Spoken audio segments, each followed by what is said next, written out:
কোথা থেকে আসছেন? আসছি যে বর্ডারে গেছিল বাচ্চারা, দেখতে গেছিল 7-6 মাজার।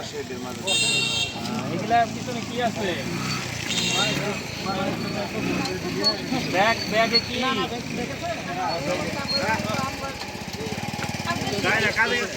শুক্রবার ঢাকায় একটি গুলিবর্ষণের ঘটনা ঘটে এবং আততায়ী যেন সীমান্ত দিয়ে বাংলাদেশ থেকে পালিয়ে যেতে না পারে, এই জন্য আমাদের বিজিবি সদর দপ্তরের নির্দেশনা অনুযায়ী আমরা আমাদের এই দুর্গাপুর এবং কলমাকান্দা সীমান্তে আমরা আমাদের চেকপোস্ট স্থাপন করেছি। অলমোস্ট 10টা চেকপোস্ট আমরা স্থাপন করেছি।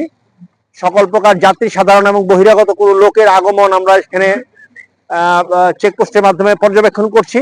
এছাড়াও আমাদের যে নর্মাল যে টহল, সেই টহল তৎপরতা আমরা দ্বিগুণ করেছি এবং সীমান্তের অধিকাংশ স্থানে এবং সীমান্ত সড়ক জুড়ে আমাদের চেকপোস্ট এবং টহল তৎপরতা জারি রয়েছে।